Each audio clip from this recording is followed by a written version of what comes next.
Well, welcome into episode 122 of Press Pass. I'm Kayla Anderson, joined by my co-host Joshua Perry. And my goodness, we were just talking about how the weeks have kind of just come together. We've lost track of the days.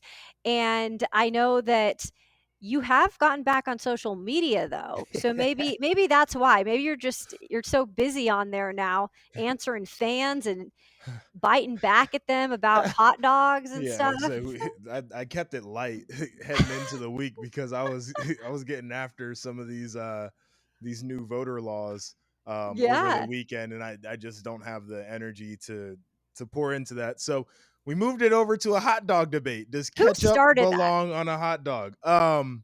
Mecca Don, Becca Dawn did. That's right. yes, and If you so don't know who he is a rapper. Can I call him like a rapper a rapper slash attorney, attorney? Right, yeah, two former walk on different. at Ohio State, yeah, Right. He's done a lot of raps for Ohio State, yep. and he's very into the sports scene. So yes, that was Mecca Dawn who started that.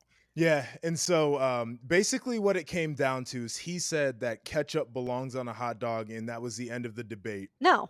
And I told him, if you're 7 years old, then ketchup may belong on a hot dog, but if you're a grown adult, then you put mustard on the hot dog. Maybe we can get fancy with some onions. We can do some dill relish. I'll Yeah. even go for the sauerkraut. Yeah. Ketchup belongs nowhere near a hot dog. I don't understand that whole thing about ketchup being used on so many things and only ketchup being used It's on the so many things. laziest condiment ever. It is. It really I don't think it's that tasty. It's all Like right. mustard can kind of change Yes. the way something tastes, And there's especially a hot dog. there's a lot of different types of mustard too. Like I tell people, I've actually had this conversation in seriousness, and people called me an idiot for taking it so seriously. But I believe, my personal belief is that the two best condiments are soy sauce and mustard. Ooh, I love soy sauce. Soy sauce is fantastic. I put soy sauce on things that people wouldn't even think to put it in. Like But what? if there's a recipe that would call for salt somewhere, let's say it's a savory recipe, maybe a soup, a stew, something Sure. that you're cooking with meat, I think the soy sauce gives a little bit more body than just adding salt. Okay. So I I could see think it's that. great. It adds versatility. For mustard, it's the same thing. It's not just regular yellow mustard, which I think is fantastic just Yeah. on its own. I'm one of those guys who will dip pretzels in mustard. I think Mm. it's great. You have the Dijon mustard, you have the big grain mustard. Like there's spicy, there's so many different Yeah. variations, and you can put them in dressings, you can put them in sauces, you could just use it as a regular condiment. Like if Sure. you're cooking a roast, you can slather it in mustard and then season it first, and it's going to be delicious. And so we're done with this ketchup again. I like Yes. ketchup with my french fries or my chicken nuggets, but chicken nuggets and french fries, it's a 7-year-old meal. Ye Well, and that's a great point, and I know Sean Dunnigan too, Yes. he mentioned that he's likes ketchup. Yes. So, I'm Well, disagreeing with you guys. yeah. So there's that. And then I'll go before we get into the sports. I will say this. My next um light up the timeline moment is going to be when I call grown adults out for drinking glasses of milk. Yeah, I I saw don't that. believe in that. What was that? Like That was TikTok?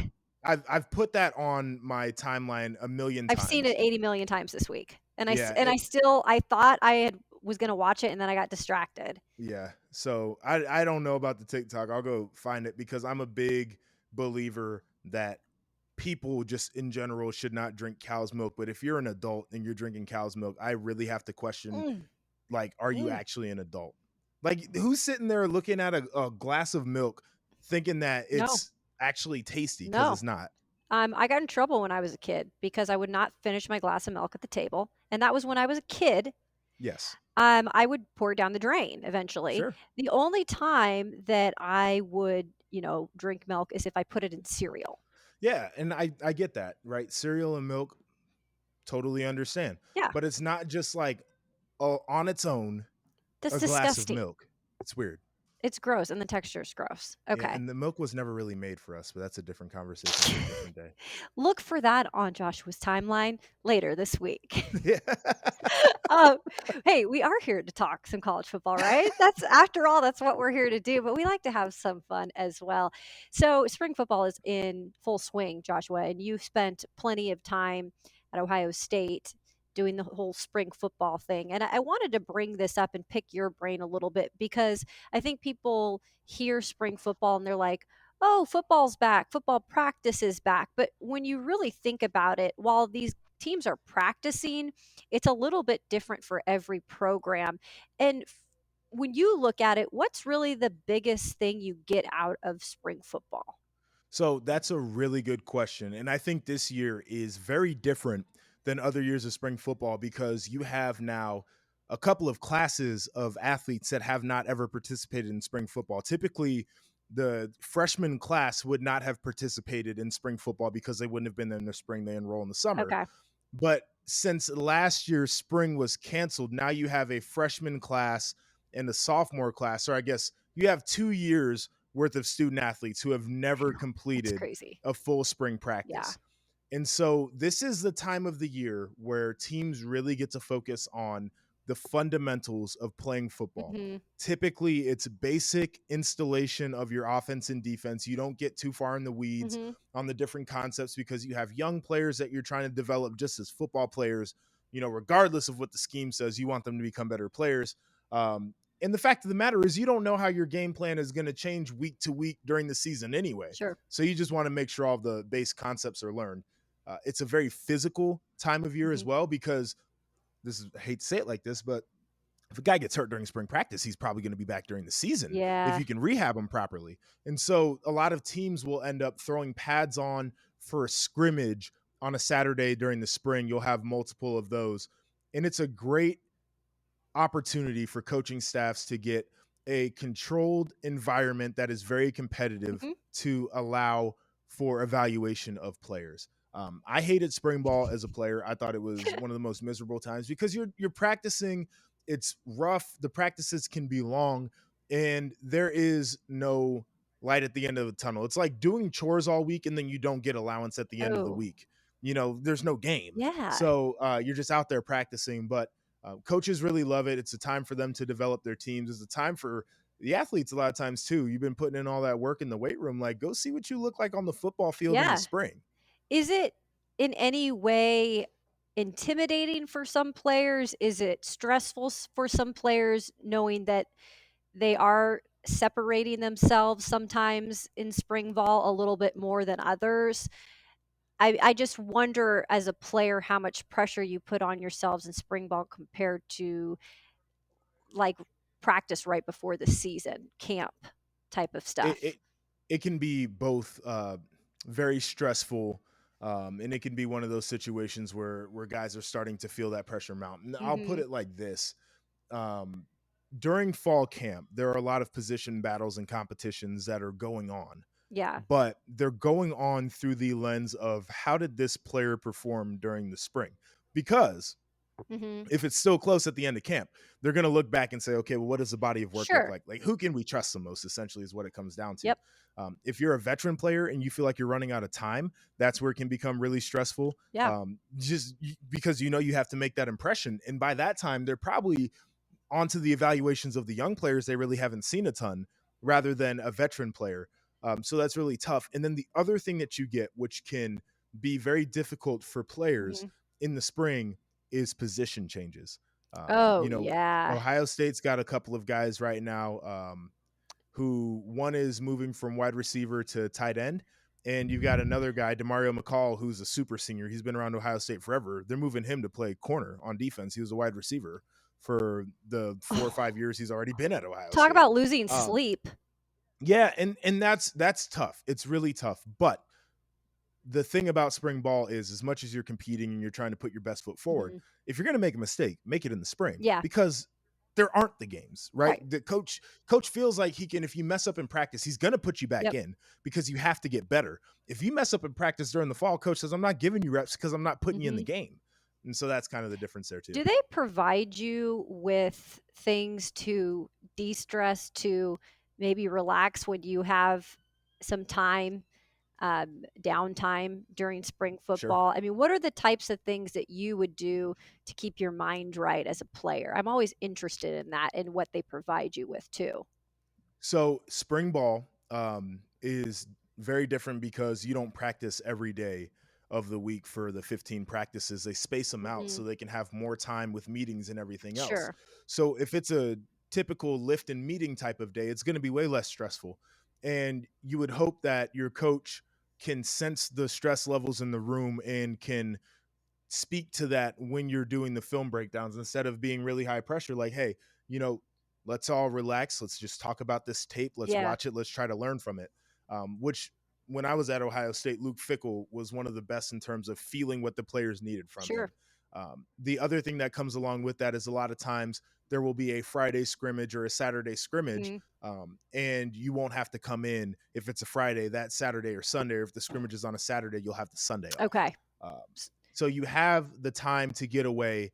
And then probably the best thing is the weather is starting to break, and the oval at Ohio State or whatever the Yeah. quad is on whatever campus you went to, people are out, and so you start to spend time with the student body. Sure. Maybe not as much this year because there's still restrictions, but this is the time of year where you also feel like you get to socialize outside of your football life too, which is Yeah, nice. which we always forget. You have to have a Yeah. life, right, outside of the Yeah. game. Well, supposed to, Is yeah. supposed to.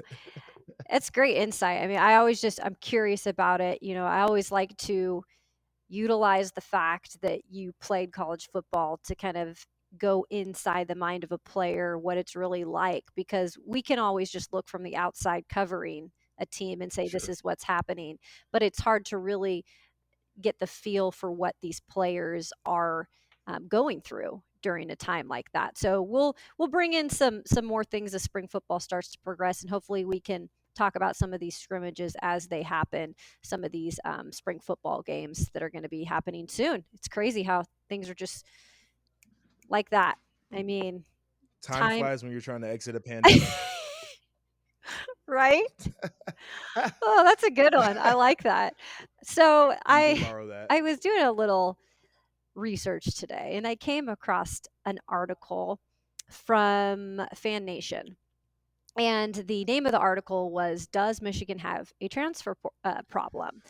And And the I answer is thought yes. this would be such a little fun subject to talk about since we know Joshua just loves that state up north. I'm just joking. I'm being sarcastic here.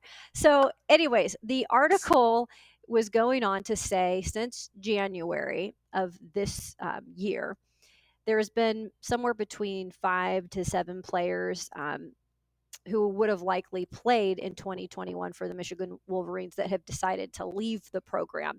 And then it went on to say in the last 3 years, 60 players from Michigan have entered their names into the transfer portal. That includes scholarship players, walk ons. Some of those guys have withdrawn from the portal, some found new homes, some are still looking. When it comes down to it, only Penn State and Maryland had more from the Big Ten over the stretch of time, which is 62. So, your initial thoughts on does Michigan have a transfer problem? Yeah, and so like I'll say this. When you talk about only two teams in the Big Ten have had more, Penn State, Yeah. which Penn State's a team that plays a New Year's Six bowl game. So our guys transferring because it's a hyper Yeah. competitive environment there and they're looking for somewhere where they can play. I would say that's the case. Maryland has had Oh, a number of issues within their program. I think Loxley is going to get them back on board. And part of his transition back to Maryland as the head coach was to kind of whittle down the roster of guys who really wanted to be yeah. there. So I can understand that. When you look at Jim Harbaugh, he's been at Michigan for entirely too long for How players long has it to not been, want to be by in the there. way? I keep The, losing track. when did he come in? 2015 was his first Wow. year. Yeah, he has been there a bit, huh? Yeah. And so for me, when I evaluate their program, I see two things, and we've talked about this. Number one, like you can't recruit a guy from Nantucket, but they do. Like Right. Ohio State's going to Florida and Georgia, and that's where Alabama Yep. recruits, and that's where LSU and Clemson recruit as Mhm. well. And then you have Michigan, who's going to like Massachusetts and Vermont to try to get Right. guys. And so it's a bad combination there. I also think that Jim Harbaugh is the type of coach to just wear somebody out. Sure. Like that's as simple as I can put it. Like I just don't know how tolerable some of the antics can Mhm. be, especially when the success doesn't match some of the craziness. Um, I That's a program with some real issues, and we talked about this when Jim Harbaugh had the restructured contract or whatever the Mhm. case was, or the extension, how non-committal it was on both sides. Super low buyouts for either side to exit out of that contract. And I think that says a lot about how both sides Mhm. feel about that opportunity. Jim Harbaugh was actively looking at NFL opportunities, nobody wanted Right. him. I think that Michigan was actively putting out leaks for coaches that Mhm. they wanted to see how people would react to it. And I believe that they were having those back channel conversations with agents and everything, and it just didn't work out. Both of the parties in that situation, the university and the coach, are hostages in my Yeah. mind. Um, and it's just a strange situation. It So, it does seem um, to me to be a bit toxic up there, and you wonder mhm, if that is the feeling some of these players start to get once I think they've it been is. I within the truly do. program, or just maybe players that are new and they get that initial kind of feeling. 'Cause in my eyes, Well, I can always feel out something, a situation, and be like, I don't really think this is a good situation. It might get better. I might give it some time, but at some point, I'm like, I've got to get out of this." so let me throw this out there too. And I'm not saying that Michigan intentionally lies in recruiting, because I don't think that's the way that their program's Mhm. built. But every time they say, we're going to win a Big Ten championship or we're going to get to the college football playoff, that is a Mhm. lie in Yeah. recruiting. And again, they're not saying it to be dubious. They're saying it because that's what they believe that their program can do. They just Right. haven't done it.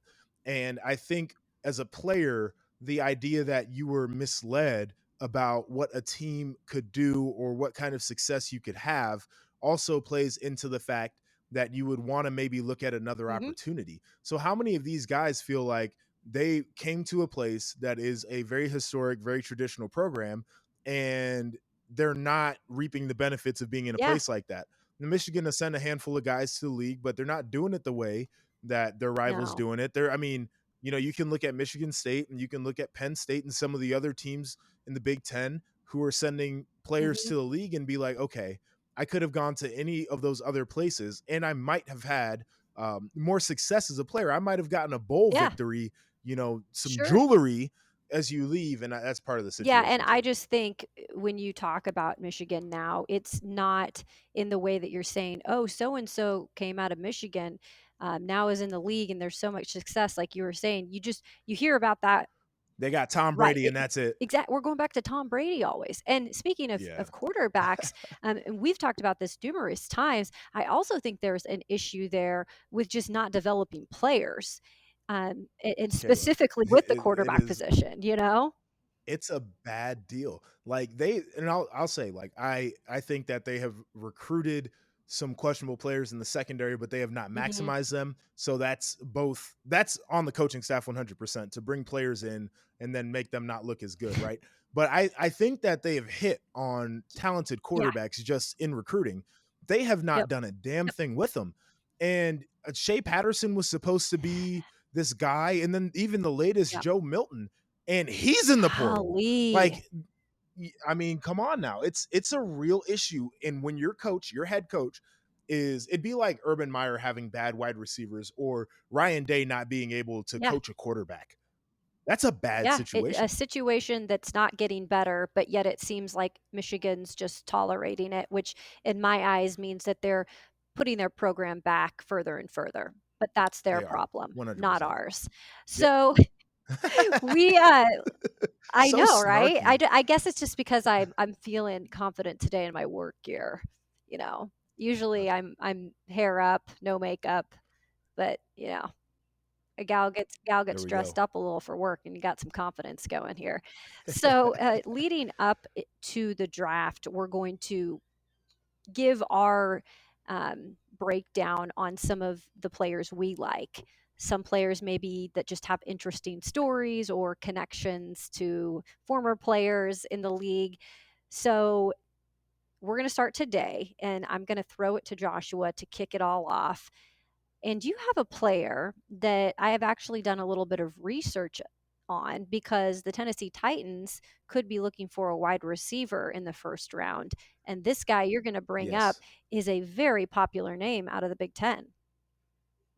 He is a popular name, and he's earned all of the respect that he's Hmm. garnered. It is Rondale Moore. Now, quick story on Rondale. One of my coworkers at Big Ten Network, who's no longer with us, called him Rondale on Oh, air. oh no. I'm not going to drop any names, but yeah, that's he can't do that, especially when it's one of the conference's Is top that why he's players. not there anymore? Um, No, I'm just joking.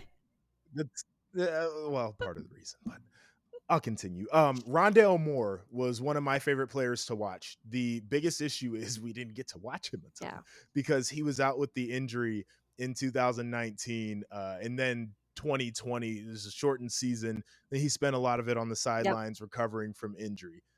The thing that he does well as a receiver is Yep. everything. He's electric. You can move him around in formation. You can toss him the ball out of the backfield, and he can make people miss in space, a definite mismatch against linebackers in all the way down into the secondary. He's got thickness in his lower body to be able to Sure. power up against some of the skinnier secondary players. But you can also put him on routes downfield, and he'll do a really good job there for you as well.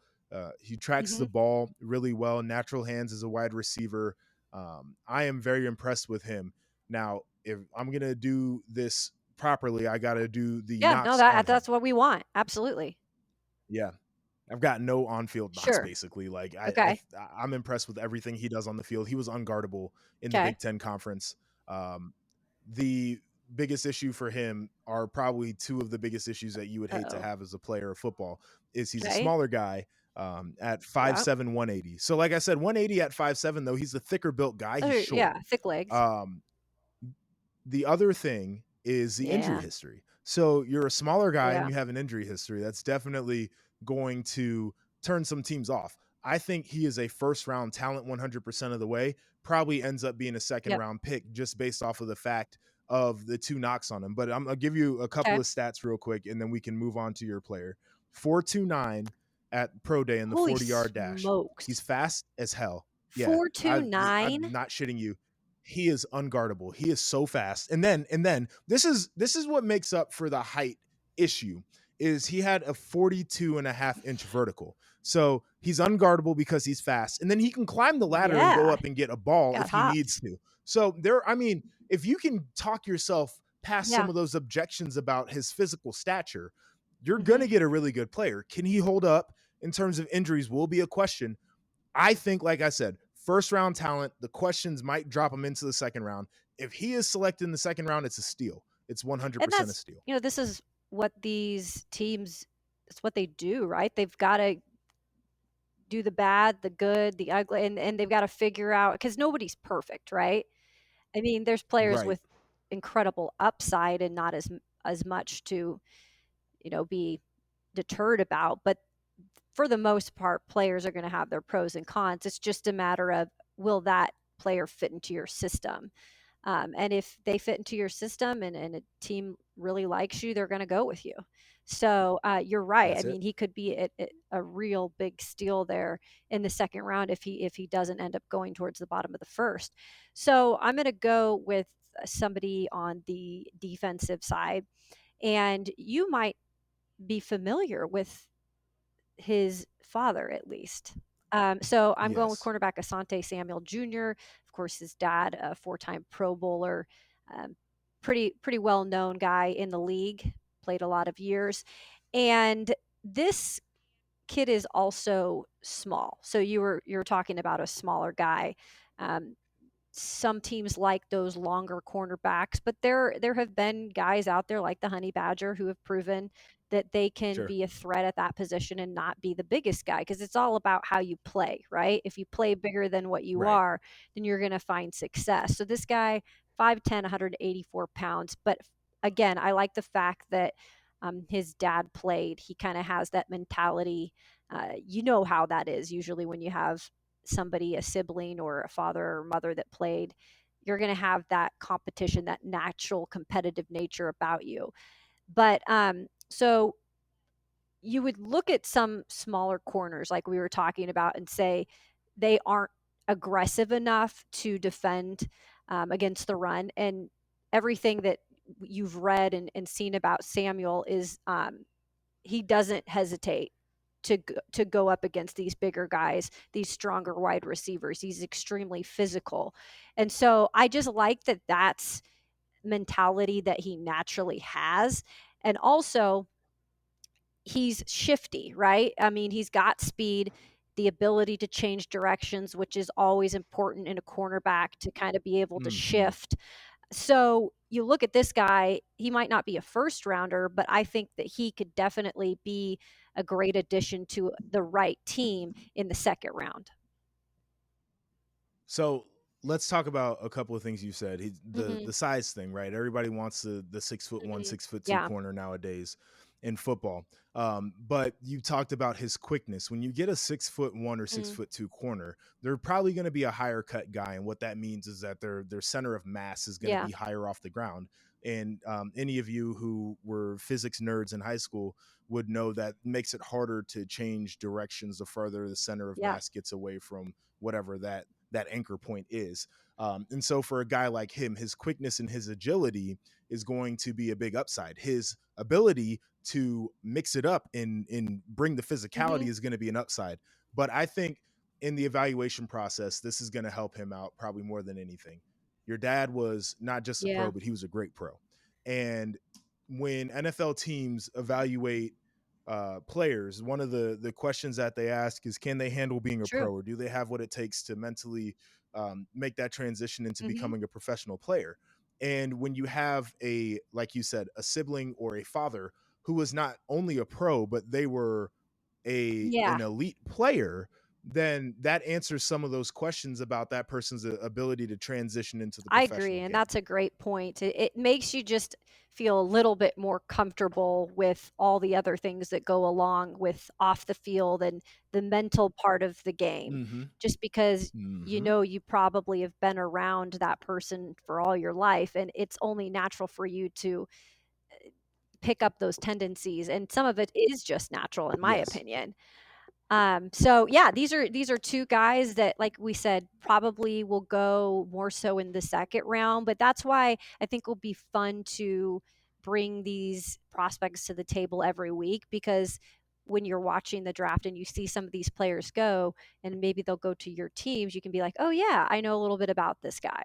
So again, we'll be bringing that to the table every week here leading up to the draft, which is at the end of the month. I can't believe it. It's already almost here. It's This going year is going fast, but fast. it's slowly opening up. So I think we're going to have so much more to talk about this year when it comes to football, and maybe in a more regular way. But again, still got to do our parts to get to that moment that we're all like, okay, things Yes. seem normal Yes. again.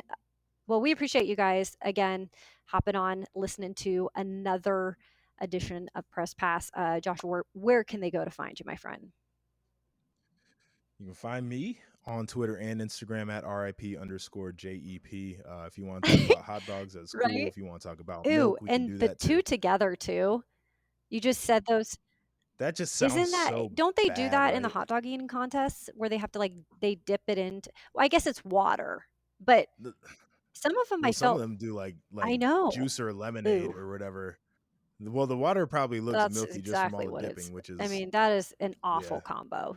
Please don't try that at home. ew, Okay, you can follow me yeah. on Twitter and Instagram at Kayla Anderson TV. Have a great week, you guys, and we'll be back here next week.